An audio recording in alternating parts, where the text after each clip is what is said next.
suite. À l'international, hommage solennel aux 25 soldats tchadiens morts sur le champ de bataille au Mali. Ils ont été décorés à titre posthume par le président Idriss Déby Itno au cours d'une journée de deuil national. Voilà pour les titres de ce journal. Bonsoir à vous et bienvenue si vous nous rejoignez sur RTI 1. Premier jour de la visite du président nigérian Goodluck Jonathan en Côte d'Ivoire. Après Yamoussoukro, le cap a été mis sur Abidjan pour cette visite d'État de 2 jours. Elle vise principalement le renforcement des relations entre Abidjan et Lagos. Viviane Aïma. C'est à 17 h que le président de la République, Alassane Ouattara, est rentré de Yamoussoukro à bord de l'avion présidentiel en compagnie de son épouse pour recevoir son hôte, le président nigérian Goodluck Ebele Jonathan, qui va poursuivre ici à Abidjan sa visite d'État démarrée à Yamoussoukro. L'avion présidentiel nigérian a atterri une demi-heure plus tard. Le président Goodluck Jonathan et son épouse Patience Jonathan ont reçu l'accueil chaleureux du président Alassane Ouattara et son épouse Dominique Ouattara. De nombreux officiels ivoiriens et nigérians étaient présents à l'accueil. C'est la toute première fois qu'un président de la République du Nigeria effectue une visite d'État en Côte d'Ivoire. C'est dire toute l'importance que revêt aujourd'hui, sous l'impulsion du chef de l'État ivoirien, le président Alassane Ouattara, et du chef de l'État nigérian, Goodluck Ebele Jonathan, l'axe Abidjan-Lagos. Les visites de travail successives du président de la République Alassane Ouattara à Abuja, depuis qu'il est au pouvoir, sont là pour attester également du raffermissement des relations entre la Côte d'Ivoire et le Nigeria. Les deux pays phares de la région ouest-africaine. Malgré leurs différences linguistiques, l'un est francophone, l'autre anglophone, les deux pays partagent aujourd'hui la même ambition qui est celle de devenir des pays émergents. On se souvient aussi de la part prise par le Nigeria, par l'entremise de son chef d'État d'alors, le général Olusegun Obasanjo, dans le règlement de la crise ivoirienne née de la partition du pays après le 22 septembre 2002. Et également du soutien apporté par le président Goodluck Jonathan au président Alassane Ouattara au cours de la crise post-électorale. La Côte d'Ivoire compte sur son sol une forte communauté de ressortissants nigérians, Yoruba, Ibo, qui vivent en parfaite harmonie avec les populations ivoiriennes. Le président nigérian a reçu l'accueil populaire de ses compatriotes qui ont fait le déplacement dans la cour du pavillon présidentiel de l'aéroport international Félix Houphouët-Boigny. Le président nigérian aura demain une rencontre avec ses compatriotes. Il rencontrera également les hommes d'affaires ivoiriens et nigérians et il fera une adresse aux parlementaires à l'Assemblée nationale. Retour sur l'étape de Yamoussoukro où le président nigérien Goodluck Jonathan a démarré sa visite d'État en Côte d'Ivoire. Il a été accueilli sur l'avenue principale de la ville par le chef de l'État ivoirien. Goodluck Jonathan a reçu les honneurs militaires avant de visiter la basilique Notre-Dame de la Paix. Il a ensuite signé le livre d'or de l'édifice religieux chrétien. La visite en images avec Jérôme Kofi Abolin.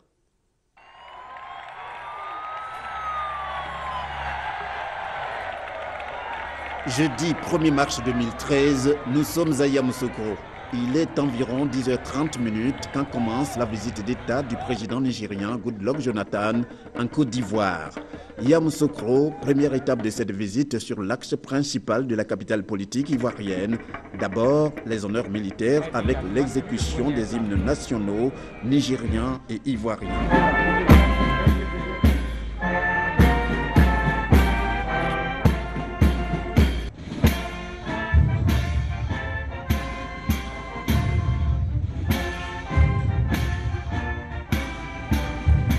Le tout ponctué de 21 coups de canon. Après l'accueil, à travers notamment la cérémonie militaire, le président de la République de Côte d'Ivoire, Alassane Ouattara, à bord de son command-car et son illustre hôte à ses côtés vont ensuite passer en revue la foule dressée de chaque côté de la rue en direction de la résidence présidentielle. Une foule composée des populations de Yamoussoukro et des villages environnants qui exultent tout en acclamant les deux présidents pour la traditionnelle bienvenue au chef de l'État du Nigeria pendant environ 30 minutes. 30 minutes, le temps du parcours du cortège jusqu'à la résidence présidentielle. Puis, poignée de main entre les deux personnalités, une façon pour le président Alassane Ouattara de dire à son homologue nigérien « Vous voilà enfin chez vous », pour marquer ainsi la fin de la première partie de cette étape de Yamoussoukro, juste avant le tête-à-tête entre les deux chefs d'État dans une des salles de la résidence. Cela après que le président nigérien Goodluck Jonathan, accompagné du chef de l'État ivoirien Alassane Ouattara, a décidé de saluer la mémoire du père fondateur de la Côte d'Ivoire indépendante, feu le président Félix Houphouët-Boigny, en déposant une gerbe de fleurs sur sa tombe, non sans signer le livre d'or du caveau familial. Deuxième partie de l'étape, la mairie de Yamoussoukro. Il s'agit pour le président nigérien Goodluck Jonathan de s'y rendre pour prendre possession des clés de cette ville qui est désormais sienne. Après la mairie de Yamoussoukro, cap sur la basilique Notre-Dame de la Paix, un des édifices religieux qui, depuis la capitale politique de la Côte d'Ivoire, fait la fierté des Ivoiriens à travers le premier président de la République de Côte d'Ivoire, feu Félix Houphouët-Boigny, son bâtisseur, homme de foi pour qui cette église, au-delà de son aspect spirituel, reste un symbole de paix. À la basilique Notre-Dame de la Paix de Yamoussoukro, c'est la première dame de Côte d'Ivoire, Dominique Ouattara, qui accueille avec le recteur de la basilique, Stanislao Skouza, le président Goodluck Jonathan et son épouse. Après une messe spéciale en leur honneur, le couple présidentiel nigérien va effectuer une visite guidée de la basilique dans tous ses compartiments. Une occasion pour le président du Nigeria, Goodluck Jonathan, d'inscrire dans le livre d'or de la basilique Notre-Dame de la Paix un message sans nul doute pour demander la bénédiction du Seigneur à la fin de la première étape de sa visite à Yamoussoukro avant de prendre la direction d'Abidjan, deuxième et dernière étape de cette visite. Les clés de la ville de Yamoussoukro ont symboliquement été remises au président Goodluck Jonathan pour ce premier jour de visite en Côte d'Ivoire, un acte qu'il a perçu comme le symbole de l'amitié entre les deux pays frères que sont la Côte d'Ivoire et le Nigeria. Laurent Banga. Tout a été mis en œuvre pour donner un cachet spécial à cette cérémonie de remise de clés. En dépit de la canicule, les populations de Yamoussoukro et une forte colonie nigériane ont traduit leur reconnaissance au président nigérien et ivoirien pour leur contribution au raffermissement des liens de coopération entre leurs deux pays. Cette remise de clés est donc le symbole achevé de l'amitié et de la considération que la ville de Yamoussoukro accorde au président nigérien Goodluck Jonathan. Pour sacrifier la tradition, je vous dis Akwaba. Non, Mvleo. Cette expression en langue locale traduit la joie et la ferveur avec lesquelles l'hôte des marques est accueilli. C'est ce qui vous exprimait tout à l'heure, le tam-tam parleur à l'entrée, et également les clochettes qui tintent aux chevilles des fillettes sélectionnées pour la circonstance. Cette joie et cette ferveur me fondent à vous remettre les clés de la ville de Yamoussoukro, capitale politique et administrative de la Côte d'Ivoire. Avec la remise de cette clé, le maire veut dire à son hôte qu'il est libre de tout mouvement sur le territoire de Yamoussoukro, situé au centre de la Côte d'Ivoire et à 240 km d'Abidjan. Le président nigérien a dit toute sa gratitude au maire de Yamoussoukro pour lui avoir donné les clés de sa grande et belle cité. Vous venez de me remettre les clés de la ville, c'est un grand symbole. Cela prouve que nous sommes admis dans cette belle ville, aussi bien de jour comme de nuit. C'est un privilège pour nous. Vous me reconnaissez. Cela veut dire que je suis très honoré. Et je remercie le maire de m'ouvrir les portes de cette ville. Des échanges de cadeaux, la signature du livre d'or de la mairie par le président nigérien, ainsi que l'octroi de bourse d'études à 50 étudiants nigériens par l'Institut national polytechnique de Yamoussoukro ont mis fin à cette cérémonie. Refermons le chapitre consacré à la visite du président nigérien en Côte d'Ivoire avec cette information en bref. Goodluck Jonathan sera devant le Parlement ivoirien demain, samedi 2 mars. Quittant Yamoussoukro pour l'Afrique du Sud, le nouvel ambassadeur de Côte d'Ivoire en Afrique du Sud, Amos Kofi Djadon, a présenté ses lettres de créance au président Jacob Zuma. Il a été nommé en août dernier par le président Alassane Ouattara. Retour sur l'événement avec Benson Pierraka. Amos Kofi Djadan, cet officiel, est l'ambassadeur extraordinaire et plénipotentiaire de la République de Côte d'Ivoire près la République d'Afrique du Sud, avec résidence à Pretoria. Son nom sera désormais précédé des 3 lettres SEM, son Excellence Monsieur. C'est déjà ce que stipulait le décret du 8 août 2012, signé par le président Alassane Ouattara et le nommant à la tête de cette représentation diplomatique. Mais c'est la remise au président Jacob Zuma des lettres de créance qui officialise sa nomination et son accréditation en Afrique du Sud. C'est une clé qui permet au chef de mission d'œuvrer en toute sérénité, en toute liberté, en toute confiance.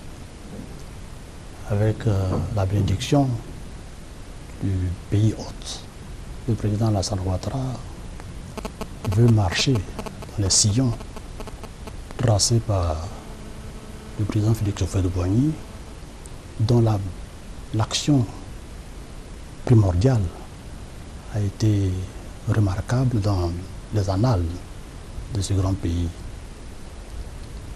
Et le président Alassane Ouattara veut pérenniser cette action, veut maintenir les relations entre la Côte d'Ivoire et l'Afrique du Sud. Son Excellence M. Amos Kofi Djadan est né en 1948 à Abiaté, dans le pays ébrié. Après des études supérieures à l'université d'Abidjan, il intègre la filière diplomatie du prestigieux Institut d'administration publique de Paris et en sort diplômé. Son Excellence M. Amos Kofi Djadan a occupé entre autres le poste de premier conseiller à l'ambassade de Côte d'Ivoire en Suisse. Était il y a peu directeur du département Europe au ministère d'État, ministère des Affaires étrangères. Il est bon de savoir que les lettres de créance sont un document officiel que le chef de l'État signe et confie à un ambassadeur qui vient de nommer afin que celui-ci le remette au chef de l'État hôte. Avant la cérémonie de présentation des lettres de créance, l'ambassadeur nommé prend ses fonctions au sein de son ambassade, mais ne peut pas demander d'audience ni au chef de l'État hôte, ni au président d'institution du pays où il est accrédité. Il n'a pas non plus le droit de donner d'interview ès-qualité, même si pour cette dernière exigence, l'usage fait preuve de souplesse. En bref, cette autre présentation de lettres de créance, Charles Gomis, ambassadeur de Côte d'Ivoire en France, a présenté ses créances au président français François Hollande. La dernière séance de l'audience de confirmation des charges contre l'ex-président ivoirien Laurent Gbagbo s'est tenue hier après-midi à la Cour pénale internationale à La Haye. Au cours de ces audiences, certains propos des avocats de la défense ont choqué en Côte d'Ivoire. Ils auraient qualifié l'affaire des 7 femmes tuées le 3 mars 2011 dans la commune d'Abobo de montage grossier. Adama Koné revient sur les faits. Au moment où s'achève l'audience de confirmation des charges contre l'ancien président, une préoccupation revient à l'esprit de tout observateur critique de la vie politique ivoirienne. Il s'agit tout simplement de savoir si la Côte d'Ivoire a connu une période post-électorale trouble, voire sanglante, objet de la récente audience. Si la réponse à cette interrogation est affirmative, alors quels sont les faits? Pour cette autre question, il faut pouvoir donner des repères clairs et nets. En la matière, l'histoire est encore fraîche. Les images saisissantes, telles la répression sanglante de la marche des femmes de la commune d'Abobo le 3 mars 2011. Dans le feu de l'action, les auteurs avaient avancé la thèse du complot du Bissap, allusion faite au sang de la pauvre jeune fille abattue. Entre 2011 et 2013, entre Abidjan et La Haye, les avocats de la défense ont trouvé un autre qualificatif. Pour le même fait, il parle aujourd'hui de sang de mouton. La pauvre victime serait-elle le mouton des sacrifices? L'histoire est un témoignage et doit reposer sur la vérité. Que dire alors de l'attaque de la station de la radiodiffusion télévision ivoirienne, autre fait ayant alimenté la vie post-électorale ivoirienne? Dernier élément, entre autres, à rappeler à la mémoire collective, l'article 125, c'est-à-dire 100 francs de pétrole et 25 francs de boîte d'allumettes. Pas pour faire la cuisine, mais tout simplement pour exécuter sommairement les personnes présumées ne pas appartenir à la mouvance présidentielle d'alors. Une pratique importée de la guerre du Libéria dans les années 90. Là aussi, l'œil a vu, à Yopougon, des individus se débattre en vain pour sortir des flammes. Ce sont autant de faits que l'histoire ivoirienne ne saurait oublier. Pendant 10 jours, loin de la scène de ces atrocités, défense et accusation se sont affrontés. Le verdict, pour que jugement soit fait, est attendu au plus tôt dans le mois de mai. Les victimes décédées peuvent-elles retenir leur souffle? Pas du tout. Elles n'en ont plus. Elles ont été soufflées par la vague de violence. Seuls, leurs parents attendent au moins que justice soit rendue. Parlons économie. Après une semaine sur le sol ivoirien, les administrateurs de la Banque africaine de développement BAD notent des avancées dans les préparatifs du retour de l'institution en Côte d'Ivoire, notamment la réhabilitation de l'immeuble CCIA. Il va abriter les locaux du conseil d'administration, la cité BAD et plusieurs autres sites. La délégation de la BAD a abordé la question avec le ministre d'État, ministre du Plan et du Développement et le ministre chargé de l'économie et des finances. Reportage Francis Boifo. Le premier contingent du personnel de la Banque africaine de développement BAD sera-t-il en Côte d'Ivoire fin septembre 2013, comme le prévoit la feuille de route du Conseil consultatif des gouverneurs? Des administrateurs de l'institution financière sont optimistes après une mission d'évaluation des travaux de réhabilitation des infrastructures d'accueil. Il s'agit de l'immeuble CCIA au Plateau, de la cité BAD, du collège Jean Mermoz et du lycée américain à Cocody. La délégation a également passé en revue le chantier du 3e pont Henri Konan Bédié, le carrefour de l'Indénié et la centrale thermique d'Azito. L'impression qu'on a, c'est la détermination. Je sais qu'il y a beaucoup de défis, mais quand même, il y a un optimisme et une détermination, une asie qu'on sent très bien.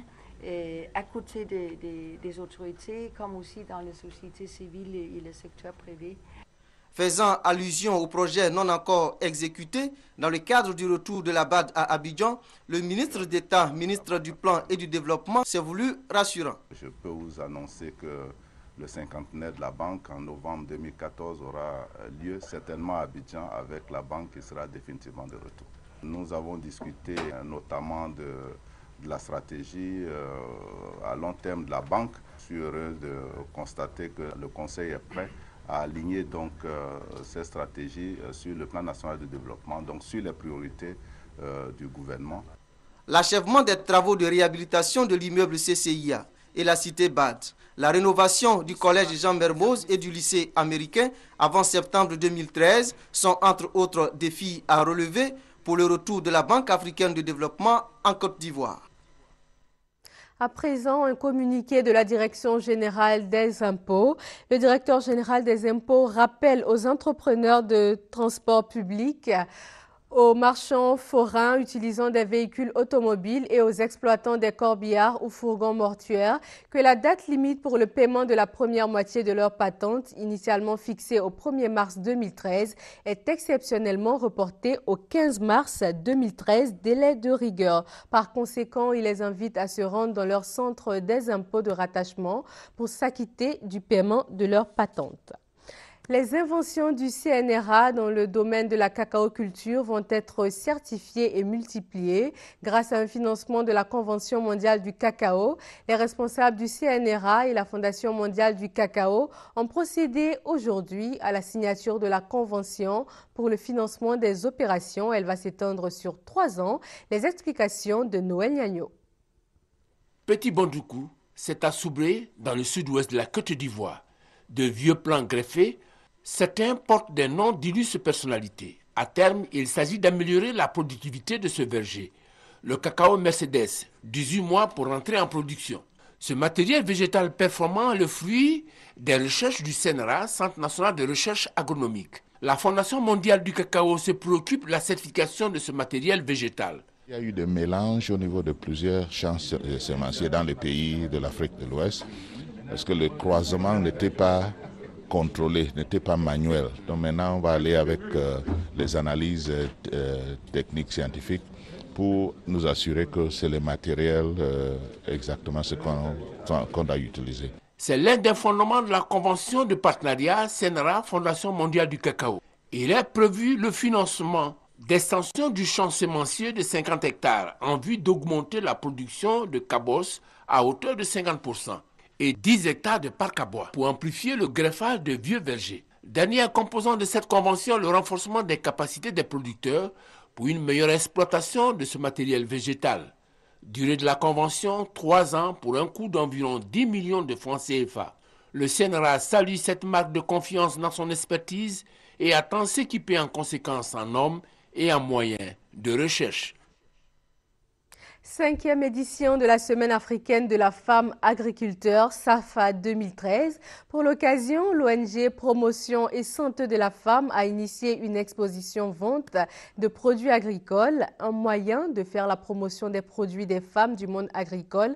Elles sont issues de différentes coopératives. Cette Semaine africaine s'est ouverte le 28 février et elle prendra fin, nous dit Patricia Omouetia, dans les jours à venir. La Semaine africaine de la femme agriculteur est l'occasion pour échanger et présenter certains aspects des traditions et de la créativité ivoirienne. L'huile de palme, c'est notre activité de tous les jours. Le premier choix, c'est le surnageant. Le deuxième choix, c'est ce qu'on fait là, le quoi avec ça. Le troisième choix, c'est ça qui donne Kabako, le savon artisanal. Les jeunes filles, elles n'ont qu'à rentrer en brousse, emboîter les pas de leur maman. Vous avez aussi le beurre de karité original. Voilà, le beurre de karité original. Voilà, fait à la main. Vous avez la pâte d'arachide aussi, ça a été fait à la main. À Bouna, pas à Abidjan. Vous avez de même la poudre de pistache qui a été fait à la main. Les femmes représentent en moyenne 43% de la main-d'œuvre agricole. La 5e édition de la Semaine africaine de la femme agriculteur est un succès.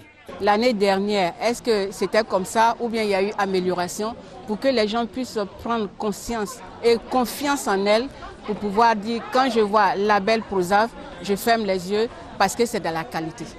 Cette édition 2013 est également la célébration des peuples ivoiriens et africains. La saladière, lorsque nous coupons le tronc, nous les emmenons dans nos ateliers et le bois subit une transformation avec nos artisans et le produit fini se présente ainsi. Initiée en décembre 2007, la Semaine africaine de la femme agriculteur, SAFA, vise la consolidation de la coopération Sud-Sud à travers une présentation des aspects sociaux, économiques et culturels du continent africain. Un mot de religion dans cette édition, direction le Vatican. Qui succédera au pape Benoît XVI à la tête de l'Église catholique? 3 Africains figurent sur la liste des candidats favoris. Portrait de chacun des 3 cardinaux africains susceptibles d'être élus au conclave prochain avec Gabriel Zani. Et si le prochain pape était noir? Je pense que si nous avons un pape africain, ça sera aussi un message fort parce que Jésus, notre Dieu et Sauveur, est le même que nous prions blanc et noir. L'éventualité d'un pape africain est envisageable. L'élection d'un pape noir à la tête de l'église Saint-Pierre du Rhum nourrit dans la confusion ou la surprise de la démission de Benoît XVI n'est pas fortuite pour certains chrétiens catholiques. Un pape noir à la tête du Saint-Siège, ce sera une juste récompense pour le peuple noir que nous sommes parce que nous pratiquons vraiment la religion catholique. D'autres affirment laisser Dieu agir selon sa volonté. Tout ce qui se passe, c'est l'esprit qui dirige l'église. Pendant que les églises européennes se vident, les paroisses africaines sont pleines à craquer. L'Afrique compte aujourd'hui près de 190 millions de catholiques. La République démocratique du Congo a à elle seule 36 millions de fidèles et dépasse de loin certains pays européens, notamment la Pologne avec 35 millions et l'Allemagne avec 25 millions de catholiques. En Afrique, 3 cardinaux africains favoris sont cités dans le milieu pouvant être de futurs candidats aux élections papales. Le nom du cardinal ghanéen Peter Kodio Apia Turkson est le plus cité comme le futur pape noir dans la presse. Énergique, jovial et plurilingue, Peter Turkson est à la tête du Conseil pontifical Justice et Paix du Vatican. Son mal, il a diffusé une vidéo islamophobe lors de l'Assemblée sur l'évangélisation en octobre dernier. Le second cité est le cardinal nigérian Francis Arinze, connu à la fois pour son humour et son franc-parler. Il avait été déjà envisagé comme successeur de Jean-Paul II en 2005, mais son âge avancé pourrait le disqualifier. Robert Sarah, cardinal guinéen nommé en 2010 par Benoît XVI, président du Conseil pontifical Coronum. Son défaut, il parle peu et est fermé aux autres religions. Toutefois, le verdict appartient à Dieu. C'est Dieu qui choisit.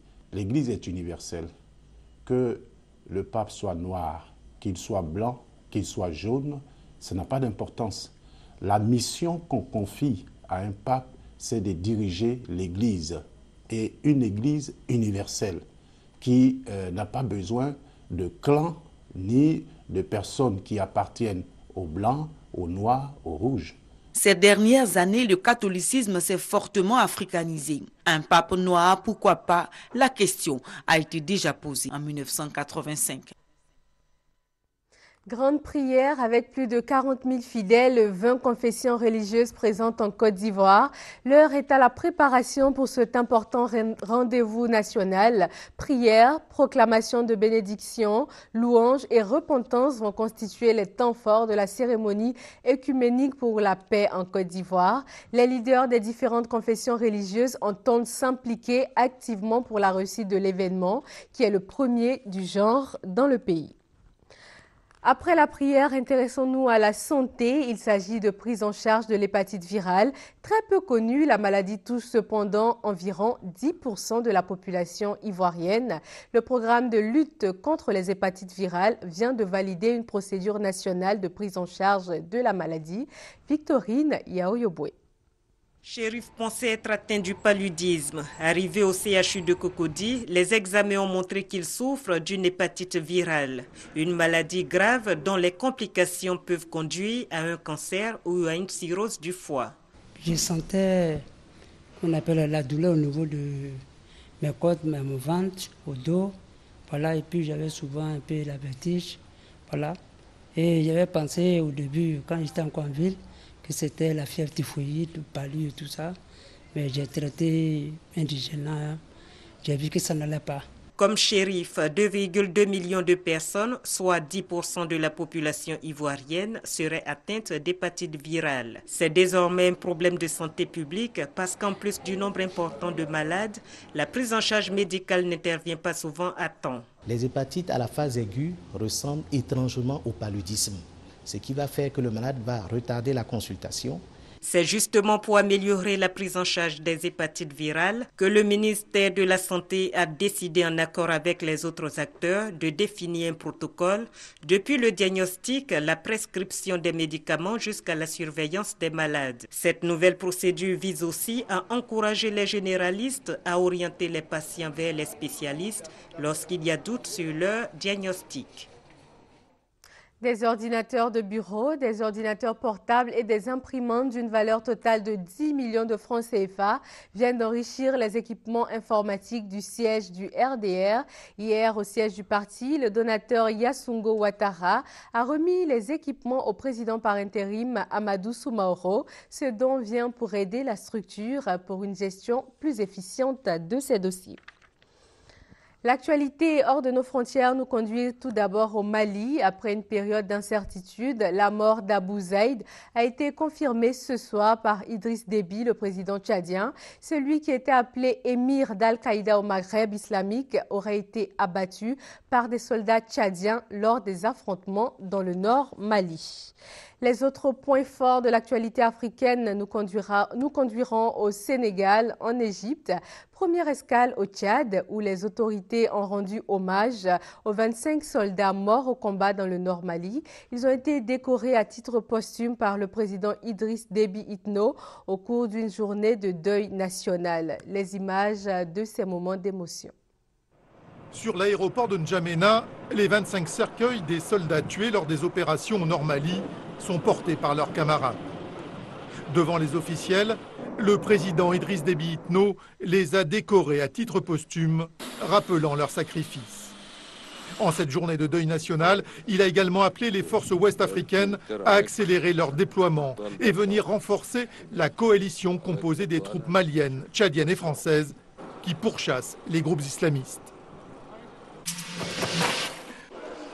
Tierno Ousmane Sy, conseiller de l'ex-président sénégalais Abdoulaye Wade, a passé mercredi sa première nuit en prison. Il a été inculpé et écroué pour détournement de deniers publics lors de la vente en 2007 d'une licence de téléphonie mobile au groupe soudanais Soudatel. Le montant du détournement avoisinerait les 24 millions de dollars. Cette affaire survient alors que la justice sénégalaise mène des enquêtes visant plusieurs dignitaires de l'ancien régime, dont le fils de l'ancien président, à qui la justice a interdit de quitter le pays. Déguisés en frères musulmans ou en Mickey, quelques dizaines d'Égyptiens se sont rassemblés jeudi devant le quartier général des frères musulmans au Caire pour une interprétation du buzz planétaire Harlem Shake. Les danseurs scandaient « à bas le guide » en référence au chef suprême des frères musulmans qui, pour eux, est le vrai patron du pays. Sous ces airs festifs et ces masques de carnaval, ils ont promis de poursuivre la révolution. Et c'est la fin de ce journal. Merci de votre attention. Excellente soirée sur RTI 1. Bonsoir.